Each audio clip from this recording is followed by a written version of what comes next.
નમસ્તે મિત્રો, આપ જોઈ રહ્યા છો ભારતીય જનસંદેશ સમાચાર. હું છું દિનેશ કુમાર બાબરિયા, ભાવનગર. નમસ્કાર દર્શક મિત્રો, નવા વિડીયો સાથે આપ સૌનું હાર્દિક સ્વાગત છે. હું છું સોલંકી દર્શના. પાળિયાદથી રાણપુર જતા રસ્તામાં વણાપ પાસે એક 2 વ્હીલ અને 4 વ્હીલનો અકસ્માત સર્જાતા આ 2 વ્હીલ વાહનમાં આવેલ 2 વ્યક્તિઓનો ઘટના સ્થળે જ મૃત્યુ થવા પામેલ છે.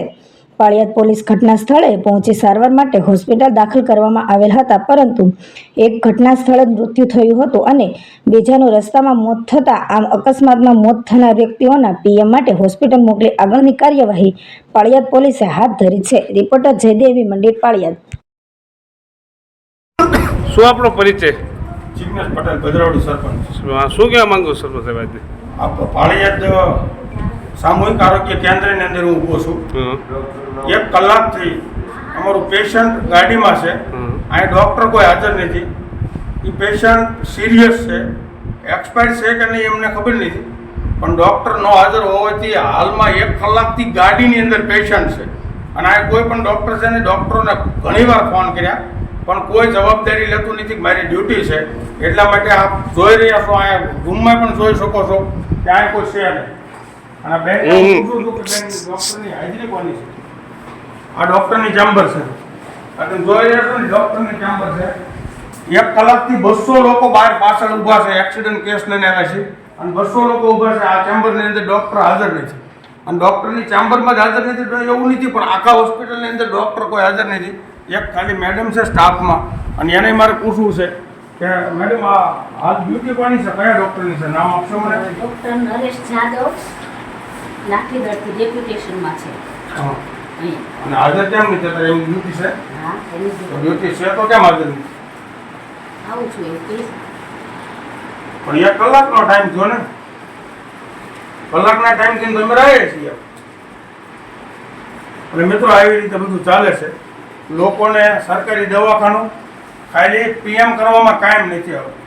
એટલે ડેપ્યુટેશન લોકોની મજબૂરી તો તમે જો ડેપ્યુટેશનમાં છે એ તો બરોબર છે, પણ હાજર તો રહેવાનું જ છે ને. એમ જ કહું છું કે અમારા ડૉક્ટર નથી એમ ડેપ્યુટેશનમાં. આ ડેપ્યુટેશન વાળાને હાજર તો રહેવાનું જ છે ને. મેં હવે કોઈ હાજર જ નહીં હોય ને બહાર જ બતાવશે બધા સરકારી કર્મચારી, તો આ બધા લોકોનું શું થાય છે? 200 લોકો બહાર ઊભા છે.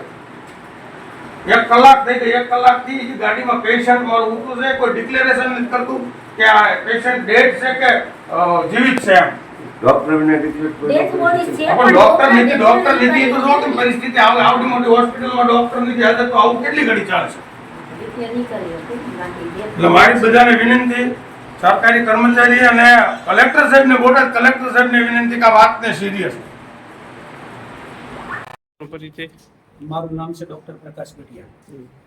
શું તમને જાણ મળી? તમને આ બનાવ બનેલો છે, તમને જાણ મળી દવાખાને, તમે દવાખાને આવ્યા પછી તમને શું ખ્યાલ આવ્યો?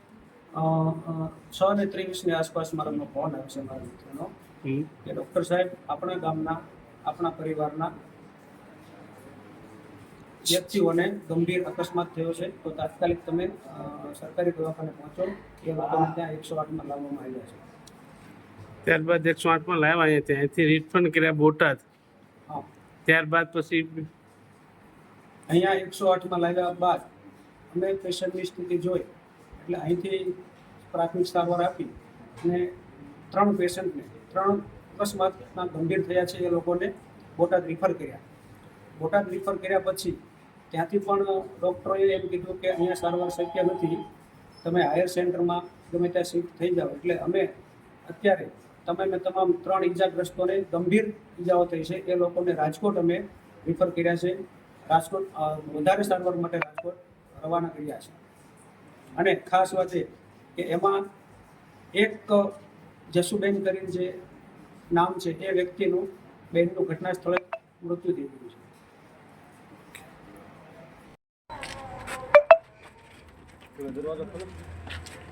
દરવાજો ખોલો, સાઈડમાં ખોલી નાખો. આ બાજુ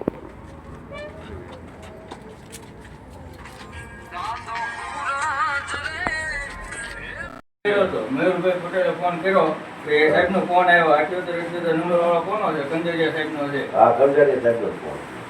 તો તમે 5 મિનિટ કહો છો તો અડધી કલાક થઈ. હવે કઈ વાર હોય કે નહીં? તમને અમે નથી કહેતા, તમને બ્લેમ નથી કરતા જરાય. જેની ડ્યુટી છે એને એમ કહેવી. અમે એને કહી હા એને દિને ફોન કરે છે એ પૂછે છે કોણ લાખાણી કોણ છે અમારા સાહેબ છે જેની સાહેબ પણ એની હારે વેન પાછ લાખાણી નથી હા મેં જ કીધું લાખાણી લાખાણી ગયો છે એટલે હવે શું કહે છે એને મારા ભદ્રાવડી લાખાણી છે હા સંભાળ અને બાર છે ને હું મેડમ માથા કુદ ન કરવા ગાડી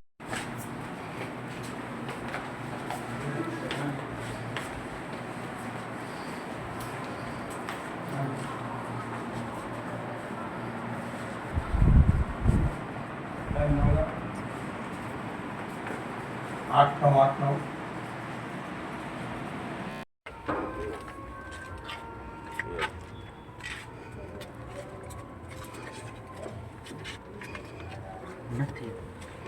ડેટ છે પેમેન્ટ શું કરો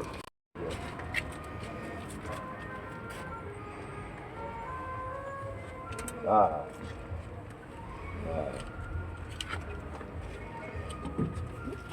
હા હા